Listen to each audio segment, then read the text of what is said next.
Good morning, YouTube. Welcome to another episode of Life with Brian. Hope everyone's having a wonderful day out there.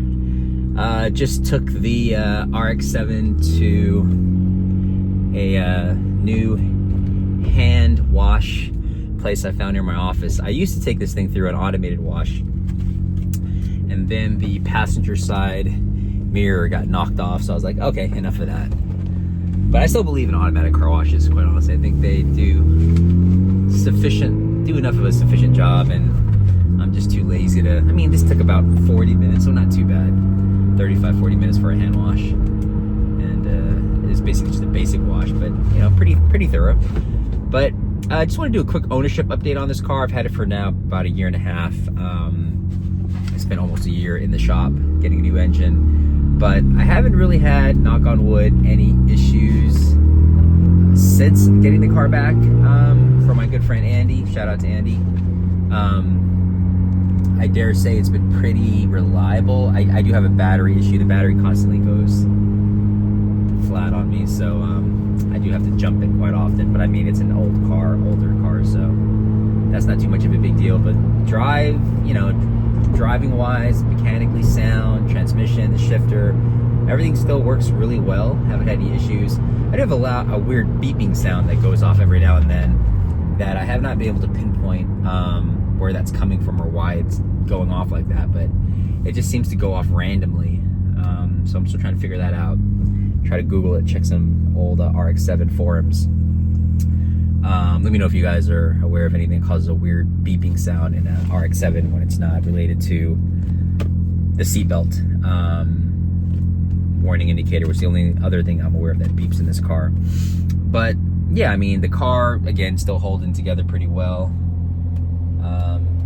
Yeah, just got a pretty good cleaning, but I usually keep this car pretty clean, so there really wasn't that much for them to clean up. I get a lot of compliments on the car still, just at the wash. Got 2-3 different people walk up to me and ask me what it was and how much they like the car. People on motorcycles, in particular, really love this car. Every single person I've ever seen on a motorcycle who drives past this car gives me a thumbs up or wants to talk to me about the car, just really loves the car. So it's something about the motorcycle community. I used to ride myself, but not anymore. I guess maybe they're all kind of JDM fans, or maybe they're all Fast and Furious fans. I'm not sure.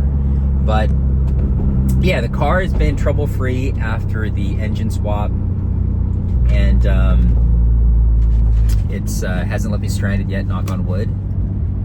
And I really, again, I don't drive the car that much, given my the other cars that I try to get in the rotation. Try to adjust my seat here.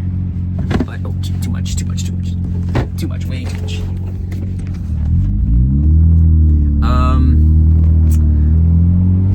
Sorry guys, for some reason I keep on thinking these seats are power, but they're not power. But anyways,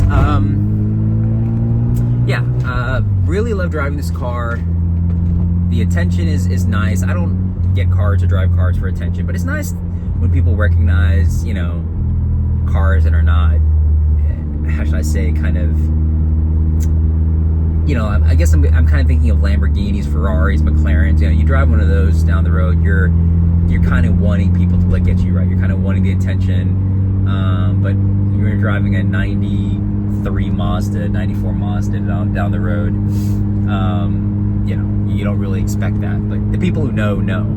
And I remember watching a Doug DeMuro video a while ago where he was reviewing the 1M, and he was talking with the owner of the car, and they were saying, you know, most people won't even know that you're driving anything other than, you know, an orange BMW, but They don't realize that it's, you know, one of the most important and beloved BMWs probably ever made. Certainly one of the most most highly regarded M cars ever made. And so it definitely flies under the radar. This flies under the radar, I think, to anyone who's obviously not an enthusiast. They think it's just an old Japanese car. Had a guy at the car wash come by and ask me if it was a Cobra. I think he's a Cobra or GTO. But you know, if you're a car enthusiast, this will not fly under the radar. But to anyone else, they'll just think it's just some old red sports car that makes a lot of noise and has a lot of smoke coming out the back. But I love this car. I really like driving it. It's something that, again, is not practical. I can't take my kids in it, can't really haul anything. Definitely would not make this my daily driver, primarily because I'm afraid it would, you know, strand me on the road.